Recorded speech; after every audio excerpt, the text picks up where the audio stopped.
it is an ever important issue. We all know what is happening in the country of Palestine. Given that we are students of the Arabic language, spoken by millions suffering in the same world as ours, the same language that we are learning is the same language that the millions of them are speaking. And so it becomes imperative for us to talk about them. And for this, we have a little program. We have a senior, Santosh Bhai, who is a PhD scholar.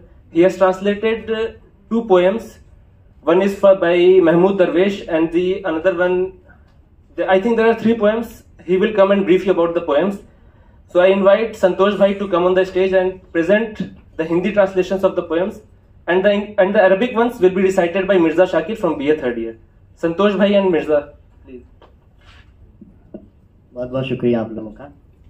आज फ़लस्तीन के बारे में चाहे खुशी का मौका हो या गम का, बात करना जरूरी है।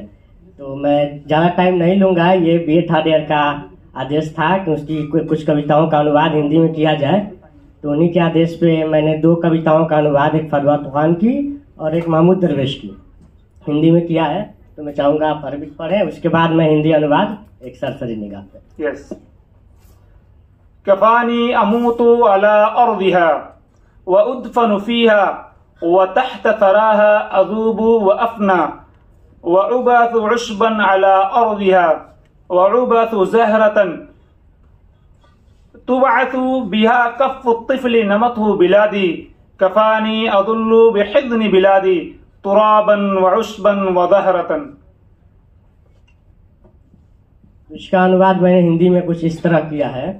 काफ़ी है मेरे लिए, काफ़ी है मेरे लिए उसकी ज़मीं पर मरना और वहीं दफन होना, उस मिट्टी में घुलना और गायब हो जाना, और फिर उगाना उस ज़मीं से एक घास की तरह, एक फूल की शक्ल में, जिससे खेले एक बच्चा मेरे वतन का।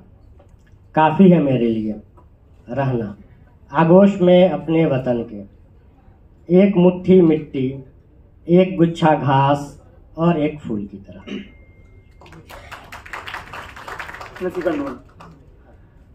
सतंतइल हर्ब व यतसाफहुल क़ादा व तबक़ा तिलकल अज़ूज़ु तंतज़िरु वलदहा अश-शहीद व तिलकल फ़तातु तंतज़िरु ज़ौजहा अल-हबीब उलाइकल अत्फ़ालु यंतज़िरून वालिदहुमुल बतल ला आलमु मन बाअल वतन वलाकिन्ननी रअयतु मन दफ़अ अथ-थमन।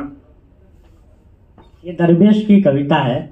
इसका अनुवाद जंग खत्म होगी, जंग खत्म होगी, हाथ मिलाएंगे नेता सब, बूढ़ी माँ अपने शहीद बेटे का, बेवा औरत अपने अजीज शौहर का, और वे बच्चे अपने हीरो पिता की राह देखेंगे। मैं नहीं जानता, मैं नहीं जानता किसने बेचा हमारे वतन को, लेकिन देखा कीमत किसने चुकाई। ये 2 कविता थी, लेकिन भारत में भी बहुत सारे ऐसे राइटर्स हैं जो फिलिस्तीन पर लिखते आ रहे हैं। एक गोरख पांडे की कविता है, गोरख पांडे JNU से ताल्लुक़ रखते हैं, तो एक कविता उनकी मिली फिलिस्तीन पे। फिलिस्तीन एक समूची ज़मीं है और ज़मीन से मुकम्मल प्यार, इसलिए तुम्हारी मार से बाहर है।